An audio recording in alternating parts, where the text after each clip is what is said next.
Hello students, मैं कुमार आनंद आप लोगों का हमारी प्यारी सी यूट्यूब चैनल कॉन्सेप्ट वाला इंग्लिश में स्वागत करता हूं। आज की हम लोगों की क्लास जो है एक न्यू ग्रामर के एक्सरसाइज के प्रैक्टिस बैच को मैं स्टार्ट कर रहा हूं। आज से हम लोग एडजेक्टिव की प्रैक्टिस क्लास को हम लोग स्टार्ट कर रहे हैं। जिस प्रकार से हम लोग नाउन की प्रैक्टिस क्लास को कंप्लीट कर रहे हैं, प्रोनाउन की कंप्लीट बहुत सारी मतलब 14 और 15 क्लासेस हम लोग उस पर ले चुके हैं, ध्यान रखेगा। और भी ग्रामर के चैप्टर के धीरे धीरे क्लासेस रन हो रही हैं। तो आज से ध्यान रखेगा, एक एडजेक्टिव क्लास की प्रैक्टिस क्लास अभी तक नहीं हुई थी, जो आज से मैं स्टार्ट कर रहा हूं एडजेक्टिव प्रैक्टिस क्लास फर्स्ट से लेकर। ओके, तो चलते हैं क्वेश्चन नंबर फर्स्ट की ओर। क्वेश्चन नंबर फर्स्ट में कहा गया है, ध्यान रखेगा, होल गर्ल्स, क्या लिखा हुआ है? Whole girls were present in the function. Whole girls were present in the function. अब क्वेश्चन में फर्स्ट में कहा गया whole girls were present in the function. अब इसके पॉइंट को समझते हैं। बात आती है WHOLE whole versus ALL all को लेकर। तो दोनों में ध्यान रखिएगा, बहुत सारे कॉन्सेप्ट्स और पॉइंट्स बनते हैं, लेकिन एक मेजर जो पॉइंट यहां पर हमें ध्यान रखना है, आप होल और ऑल में इस प्रकार से अंतर कर सकते हैं, ध्यान रखिएगा। आप डेटरमिनर प्लस ऑल प्लस नाउन को रखते हैं, लेकिन जब ऑल का टाइम आता है, ध्यान रखेगा, तो ऑल प्लस डेटरमिनर और प्लस नाउन को पुट करते हैं, ध्यान रखेगा। डेटरमिनर कहने का सेंस आता है, आप ए से कह सकते हैं, एक मिनट, यहां होल का यूज होता है।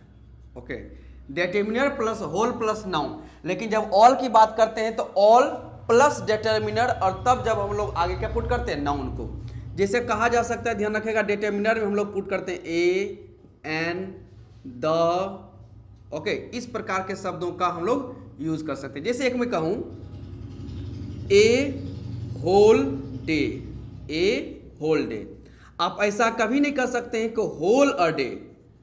होल अ डे एक्सप्रेशन ये बिल्कुल गलत है। आप क्या कहते हैं? A whole day. तो ये आपका डेटरमिनर, और यहां पर होल आ चुका है एडजेक्टिव के फॉर्म में।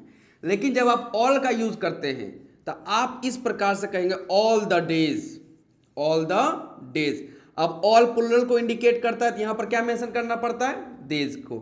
आप ऐसा कभी नहीं कर सकते, ध्यान रखिएगा, the all days, the all days. यह एक्सप्रेशन बिल्कुल गलत है। कहने का सेंस यह आता है कि जब हम लोग होल का यूज करते हैं, ध्यान रखिएगा, तो डेटरमिनर को हम लोग पहले रखते हैं, लेकिन जब हम ऑल का यूज करते हैं, ध्यान रखिएगा, तो ऑल के बाद आप डेटरमिनर का यूज बाद में करते हैं। ओके, जैसे कि all my benches, all my classes, इस प्रकार के सेंटेंसेस हम लोग बनाते हैं, ध्यान रखिएगा। अब यहां पर देखते हैं इसमें क्या है। यहां पर लिखा हुआ है whole girls, whole girls were present. अब यहां पर जो एक्सप्रेशन है होल गर्ल्स, इसको यह एक्सप्रेशन सुटेबल ना बैठ के इससे अच्छा रहे कुछ इस प्रकार से लिख दिया जाए, ऑल द गर्ल्स। जब आप पूरे ग्रुप को इंडिकेट कर रहे हैं और प्लुरल के सेंस में, ग्रुप को इंडिकेट कर रहे हैं, और किस सेंस में? प्लुरल के सेंस में जो हम लोग इंडिकेट करते हैं, तो ऐसे सेंस हम लोग ऑल को ज्यादा प्रायोरिटी की तरफ रखते हैं। होल का यूज मतलब सिंगुलर के लिए ज्यादा फोकस किया जाता है, ध्यान रखेगा, सिंगुलर काउंटेबल नाउन के लिए, और ऑल का यूज प्लुरल की तरफ जाता है, ध्यान रखेगा, चाहे काउंटेबल हो या अनकाउंटेबल हो। तो यहां पर बनता है आंसर ऑल द गर्ल्स। क्या बनता है? All the girls were present in the class. तो होल गर्ल्स हमें ना करके हमें यहां पे पुट करना पड़ेगा, ऑल द गर्ल्स को पुट करना पड़ेगा। और इस पॉइंट को याद रखिएगा, होल के सेंस में डिटरमिनर पहले आता है, और ऑल के सेंस में डिटरमिनर हम लोग कहां रखते हैं? बाद में रखते हैं। क्वेश्चन नंबर सेकेंड में आता है। क्वेश्चन नंबर सेकेंड में कहा गया all the third books are in our course. All the third books are in our course. अब देखते हैं इसमें क्या है। All the third books, all the third books. अब समझते हैं, यहां पर एक आपको पॉइंट कवर करना पड़ता है एडजेक्टिव ऑफ नंबर को लेकर, एडजेक्टिव ऑफ नंबर को लेकर। एडजेक्टिव ऑफ नंबर को हम लोग दो पार्ट में डिवाइड कर सकते हैं। एक हम लोग कहते हैं कार्डिनल एडजेक्टिव, कार्डिनल एडजेक्टिव के सेंस में क्रिएट करते हैं, और एक आता है हम लोगों के सामने ordinal adjective, ordinal adjective. Cardinal adjective में हम लोग कुछ इस प्रकार के कहते हैं, एडजेक्टिव आते हैं 1 2 3 4 इस प्रकार के काउंटिंग के प्रोसेस में। लेकिन ऑर्डिनल हम लोग क्या कहते हैं, ऑर्डर को दिखाने का काम करते हैं, जिसे कहा जाएगा फर्स्ट, सेकंड, थर्ड, फोर्थ, इस प्रकार के एडजेक्टिव को पुट करते हैं। अब आप ही बताइए, ध्यान रखिएगा, अब ऑर्डिनल एडजेक्टिव क्या करता है, ये एक एक प्लेसमेंट को बता रहा है, first, second, third, fourth, fifth, sixth, ये ऑर्डर को बताता है। और जब हम लोग इस कार्डिनल की बात करते हैं तो 1 2 यानी ये और ये किताब दोनों मिला कितना हो गया 2, इसके बाद की किताब को मिलाएंगे 3, फिर आगे एक और किताब को सम करेंगे 4। तो कार्डिनल क्या करता है, सबको समेट कर इक्वल में बात करता है, लेकिन ऑर्डिनल क्या करता है, सिर्फ ऑर्डर की बात करता है, वो सम करने का कोई सेंस नहीं है। अब यहां पर देखते हैं, कहा गया ऑल द थर्ड बुक्स, मतलब ऑल द थर्ड बुक्स मतलब जितनी भी तीसरी किताबें हैं, भाई तीसरी किताब एक ही हो सकती है, फर्स्ट, सेकेंड, थर्ड। आप यहां कहना चाहते होंगे ऑल द 3 बुक्स, आप कहना चाहते हैं तीनों किताबें, तो ऑल द थर्ड बुक्स ना हमें कहकर हमें करना पड़ेगा ऑल द 3 बुक्स। तो यह एक्सप्रेशन बिल्कुल गलत है, इसके जगह पर हमें पुट करना पड़ेगा ऑल द 3 बुक्स। एक्सप्रेशन यह आता है। और इसमें ध्यान रखेगा, जब हम लोग इस प्रकार कभी कभी हम लोग ध्यान रखेगा, जब हम लोग नाउन यूज करते हैं, नाउन के पहले आपको इसी प्रकार के एडजेक्टिव ऑफ नंबर का यूज करना पड़ता है, तो उसमें कार्डिनल और ऑर्डिनल का नाम याद रखेगा। तो सबसे पहले हम लोग याद रखेगा, हम लोग ऑर्डिनल रखते हैं, तब हम लोग कार्डिनल रखते हैं। यह एक्सप्रेशन आगे आपको काम देगा कि जब हम लोग नाउन के पहले एडजेक्टिव ऑफ नंबर को पुट करते हैं, तो सबसे पहले हम लोग कहते हैं ऑर्डिनल, तब कहते हैं हम लोग क्या चीज, कार्डिनल कहा जाएगा। ओके, जिसे कहा जाएगा the first 3 boys, the first 3 boys. अब यहां पर ये ऑर्डिनल है, ये कार्डिनल। कह क्या रहा है, the first 3 boys, first 3 boy, बात हो रही है 3 लड़कों की, लेकिन कहा जाए फर्स्ट 3 बॉयज। जैसे ये बेंच यदि मान लें या वहां बेंच मान लें, तो यहां पर हम लोग ऐसा कर सकते हैं, द फर्स्ट 3 बॉयज मतलब शुरुआत से फर्स्ट से तीनों लड़के, तो फर्स्ट 3 बॉयज 1 2 3, उसको बात हो रहा है। तो सबसे पहले हम लोग क्या करते हैं, सबसे पहले हम लोग लिखते हैं ऑर्डिनल, तब हम लोग यूज करते हैं कार्डिनल एडजेक्टिव का यूज करते हैं। क्लियर। अब आते हैं क्वेश्चन नंबर 3 की ओर। क्वेश्चन नंबर 3 में कहा गया this is mine bed which is your. Okay, question number 3 में कहा गया है this is mine bed, this is mine bed which is your. अब इसको समझने का काम करते हैं। बात यहां हो रही है पजेसिव एडजेक्टिव, पजेसिव एडजेक्टिव और एक हम लोग कहते हैं पजेसिव प्रोनाउन को लेकर, पजेसिव एडजेक्टिव पजेसिव प्रोनाउन को लेकर। अब समझते हैं पजेसिव एडजेक्टिव में ध्यान रखिएगा, हम लोग यूज करते हैं my, your, our, his, her, their, ये सब एडजेक्टिव है। और इन सभी पजेसिव एडजेक्टिव के बाद एक नाउन मस्ट है, एक नाउन क्या है, मस्ट, यानी ये आना जरूरी है। My, your, our, his, her, their के बाद आगे आपको एक नाउन को पुट करना पड़ता है, आप इसको अकेला नहीं छोड़ सकते हैं। अब इसी के जगह पर ध्यान रखिएगा, माई का एक पजेसिव प्रोनाउन बनता है माइन, योर का होता है योर्स, आवर का लिखते हैं आवर्स, हिज का हिज ही रखा जाता है, क्योंकि अगर आप एक और एस पुट करते हैं यहां पर तो ये एक हिज बन जाता है, जो जिसका मीनिंग गलत चला जाएगा, जिस वजह से ध्यान रखेगा हिज को अकेला ही छोड़ दिया गया है। हर में हम लोग हर्स का यूज करते हैं और देयर में हम लोग यूज करते हैं देयर्स का। अब इस स्टेटमेंट को देखें, this is mine bed, bed यहां पर नाउन दिया हुआ है। अब नाउन दिया हुआ है तो क्या आप माइन का यूज कर सकते हैं, बिल्कुल नहीं। नाउन दिया हुआ है क्योंकि ये सब जो हैं जितने भी हैं ये सब अलोन, अकेले आते हैं। ओके, लेकिन यह जो पजेसिव एडजेक्टिव है my, your, our, his, her, their, इसके साथ आप एक नाउन को पुट करते हैं। तो यहां पर बेड नाउन आया हुआ है, तो इससे पहले हमें माइन नहीं, हमें यूज करना पड़ेगा माई का। तो आंसर बनता है दिस इज माई बेड। आगे आप जाएं, ध्यान रखिएगा, तो which is your, which is your नहीं, कहने का सेंस आता है दिस इज माई बेड, यह मेरा बेड है। विच इज योर बेड, तुम्हारा बेड कौन सा है। लेकिन आप यहां पर अगर आप फिर से हम लोग अगर यहाँ योर बेड रखते हैं तो एक ही स्टेटमेंट में या एक ही सेंटेंस में बेड रिपीट हो जाएगा, तो इसके जगह पर हम लोग पॉजेसिव प्रोनाउन किसका यूज कर सकते हैं, योर्स का। तो आंसर बनता है this is my bed which is yours का सेंस क्रिएट होगा। क्लियर। चलते हैं क्वेश्चन नंबर 4 की ओर। देखते हैं क्वेश्चन नंबर 4 में क्या कहा गया। क्वेश्चन नंबर 4 में कहा गया none of these two books is useful. None of these two books is useful. चलिए क्वेश्चन नंबर 4 लिखता हूं। None of these two books है, हाँ, none of these two books, none of these two books is useful. अब यहां समझते हैं। अब यहां पर जो निगेटिव एक्सप्रेशन आता है नाइदर, ओके, और नन, दोनों का यूज। नाइदर का यूज हम लोग करते हैं दो के लिए और नन का यूज करते हैं दो से ज्यादा के लिए। जब दो की बात होती है तो हम लोग नाइदर का यूज करते हैं और दो से ज्यादा की बात होती है तो हम लोग नन का यूज करते हैं। यहां पे बात हो रही है none of these two books, तो यहां पर दो किताब है, तो दो किताब के लिए हम लोग कभी भी नन का यूज नहीं, हम लोग किसका यूज करते हैं, नाइदर। तो यहां से नन को रिप्लेस करना पड़ेगा, रिमूव करके हमें लिखना पड़ेगा neither of these two books is useful. अब बात यहां आती है कि सर यहां पर इज क्यों दिख रहा है, वो भी समझ लेते हैं। ऑफ प्रीपोजिशन के बाद दीज बुक्स बन जाता है ऑब्जेक्ट। ऑफ प्रीपोजिशन के बाद दीज बुक्स क्या बनता है, ऑब्जेक्ट, और नाइदर को बनना पड़ेगा सब्जेक्ट। ऑफ प्रीपोजिशन के बाद ऑब्जेक्ट, और वर्ब का यूज करते हैं सब्जेक्ट अकॉर्डिंग। नाइदर सब्जेक्ट बनेगा और नाइदर अपने आप में सिंगुलर है। नाइदर सिंगुलर है, जिस वजह से वर्ब हम लोग कैसा यूज करते हैं, सिंगुलर का ही यूज करते हैं। ये हुआ क्वेश्चन नंबर 4। मूव करते हैं क्वेश्चन नंबर 5 की ओर।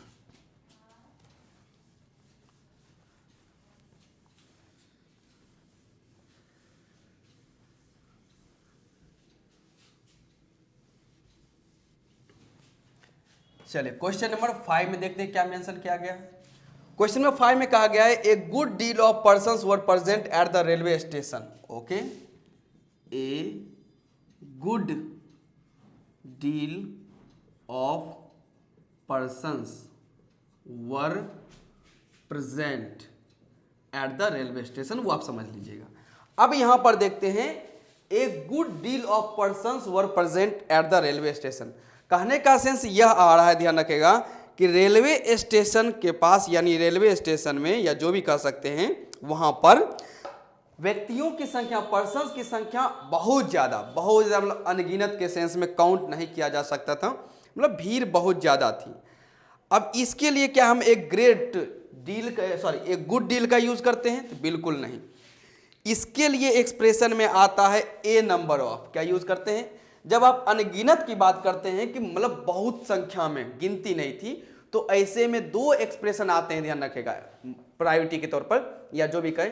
एक आता है ए नंबर, एक आता है दो नंबर। ए नंबर का यूज करते हैं अनगिनत संख्या के लिए और द नंबर का यूज करते हैं निश्चित संख्या के लिए। दो एक्सप्रेशन यहां पर आते हैं। एक गुड डील के जगह ध्यान रखेगा हम लोग लिख सकते हैं अ नंबर ऑफ, और एक हम लोग लिखते हैं द नंबर ऑफ। ये दोनों एक्सप्रेशन आते हैं। दोनों में अंतर क्या है, अ नंबर ऑफ का यूज करते हैं हम लोग इनडेफिनिट के सेंस में, अनिश्चित की संख्या, नहीं पता कितने हैं, और द नंबर का यूज करते हैं हम लोग डेफिनिट के सेंस में, हमें मालूम है कि कितनी है, यानी कि हमारे पास डाटा जरूर होगा। अब सेंस आता है कि रेलवे स्टेशन पे क्या रह रहे पर्सन्स जो कहा गया है बहुत सारी संख्या में, क्या वो काउंट की संख्या में होंगे, क्या उनका कोई फिक्स नंबर हो सकता है, तो पॉसिबल नहीं है। इसलिए हम लोग अपनी प्रायोरिटी ले जाते हैं, ध्यान रखेगा, ए नंबर की तरफ। तो यहां पर एक गुड डील कहना गलत होगा, यहां कहते हैं हम लोग a number of persons were present at the railway station. Question number 6 में आते हैं। क्वेश्चन नंबर 6 में कहा गया है all the sides of the coin are shining. Okay, all the sides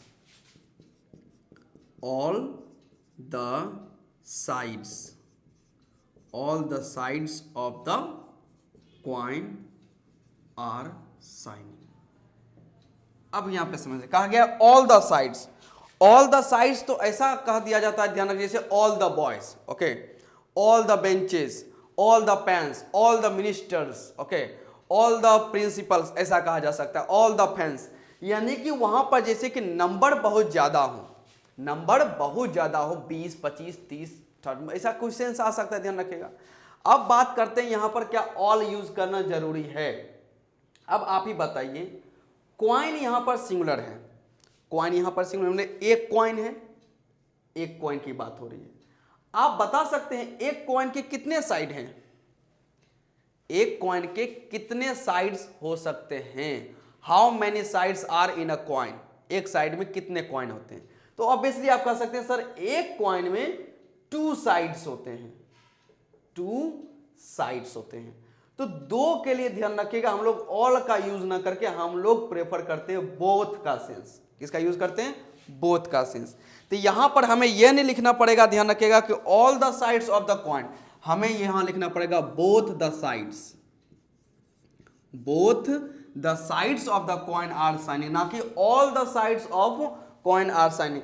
all number ज्यादा के रूप में चले जाता है और बोथ आता है, यहां पर का यूज किया जाता है 2 के लिए। तो एक ही कॉइन में 2 साइड्स हैं, इसलिए हमें ऑल का यूज ना करके हमें यूज करना पड़ता है बोथ का। तो आंसर बनता है both the sides of the coin are shining. Question में मूव करते हैं 7 की ओर। क्वेश्चन नंबर 7 में कहा गया है he alone lives in such a large house, he alone lives, देखते हैं, he alone lives in such a large house, such a large house. अब यहां देखते हैं अलोन, अलोन एडवर्ब है, ध्यान रखिएगा, जो कि लिव्स के बारे में इंफॉर्मेशन दे रहा है। तो जब भी हम लोग एडवर्ब का यूज करते हैं जो वर्ब का इंफॉर्मेशन देता है, तो ये अलोन खासकर वर्ब के बाद पुट होगा, ना कि पहले आएगा। तो यहाँ पे अलोन लिव्स कहना बिल्कुल गलत है, आंसर बनता है he lives alone, he lives alone in such a large house. तो यहां पर हमें अलोन लिव्स का यूज ना करके हमें यूज करना पड़ता है लिव्स अलोन का सेंस क्रिएट होता है। क्वेश्चन नंबर मूव करते हैं 8 में। क्वेश्चन नंबर 8 में कहा गया the both girls have arrived, okay, the both girls have arrived. अब यहां समझते, ध्यान रखेगा, अभी आपको समझाया गया था ऑल को लेकर कि ऑल के बाद हम लोग डिटरमिनर का यूज करते हैं और उसके बाद हम लोग नाउन का यूज करते हैं। वही सेंस आता है, ध्यान रखिएगा, हम लोग यूज करते हैं बोथ को लेकर। तो यहां द बोथ कहना बिल्कुल गलत है, ध्यान रखिएगा, हमें यहां करना पड़ेगा बोथ द गर्ल्स और बोथ द गर्ल्स। तो आंसर बनता है both the girls have arrived, both the girls. या इसको आप इस एक्सप्रेशन में भी लिख सकते हैं, ध्यान रखिएगा, द गर्ल्स, और यहां पर आप इस प्रकार भी लिख सकते हैं बोथ, ये भी एक्सप्रेशन सही है। द गर्ल्स के पहले भी आप बोथ का यूज कर सकते हैं और द गर्ल्स के आप बाद में बोथ का यूज कर सकते हैं। तो the girls both have arrived, ये एक्सप्रेशन भी बिल्कुल सही है, कोई दिक्कत नहीं है। क्वेश्चन में मूव करते हैं 9 की ओर। चलिए, क्वेश्चन में 9 में कहा गया है she is among the 4 first merit holders, she is among the 4 first merit holders, the 4 first merit holders. अब बात आती है, ध्यान रखिएगा, 4 और फर्स्ट को लेकर। फर्स्ट ऑर्डिनल एडजेक्टिव है, ऑर्डिनल एडजेक्टिव, और 4 का यूज किया जाता है, ध्यान रखिएगा, कार्डिनल एडजेक्टिव। और अभी जस्ट मैंने क्वेश्चन में 1 या क्वेश्चन में 2 मैंने आपको समझाया हुआ है कि जब आपको कार्डिनल एडजेक्टिव और ऑर्डिनल एडजेक्टिव को साथ रखना पड़ता है तो उसमें हम लोग ऑर्डिनल को पहले रखते हैं, कार्डिनल को बाद में। तो एक्सप्रेशन बनता है, ध्यान रखिएगा, the first 4 merit holders, the first 4 merit. अब इसको कैसे समझ सकते हैं, द फर्स्ट 4 मेरिट होल्डर्स? कोई भी मेरिट बना, मेरिट लिस्ट निकला है, उसमें फर्स्ट 4 कहने का सेंस है ऊपर से 4 के सेंस में लिया जा रहा है। ऐसे ही कहा जाएगा लास्ट 4 इन्हें नीचे से 4 का सेंस लिया जाएगा। तो फर्स्ट 4 फर्स्ट नहीं हो सकता है, 4 पहला कैसे हो सकता है, लेकिन फर्स्ट 4 का रैंक आपको मालूम हो सकता है, ध्यान रखिएगा। इसलिए हम लोग ऑर्डिनल को पहले रखते हैं, कार्डिनल को बाद में रखते हैं। क्वेश्चन नंबर 10 में मूव करते हैं। क्वेश्चन नंबर 10 में कहा गया है Lord Ram was an incarnate God, okay, Lord Ram was an incarnate God. अब इनकारनेट का सेंस आता है, ध्यान रखिएगा, अवतार के सेंस में, अवतार लिया हुआ। ओके, अब यहां पे आप समझते हैं, ध्यान रखिएगा, लॉर्ड राम वाज, सबसे पहले तो लिखिए God, Lord Ram was God. अब होता क्या है, ध्यान रखिएगा, वाज गॉड। अब यहां पे हम लोग क्या करें, इस गॉड के सेंस में हम लोग कॉम्प्लीमेंट यूज कर रहे हैं। क्या यूज कर रहे हैं, कॉम्प्लीमेंट, कि लॉर्ड राम वो गॉड तो थे, लेकिन अब गॉड थे तो किस रूप में थे, तो इसे कहा जाएगा इनकारनेट के सेंस में, अवतार लिए हुए। तो कॉम्प्लीमेंट का यूज हम लोग उस नाउन के बाद करते हैं, नाउन के क्या करते हैं, बाद करते हैं। तो यहां पर हमें इनकारनेट यहां लिखना पड़ेगा, ना कि पहले।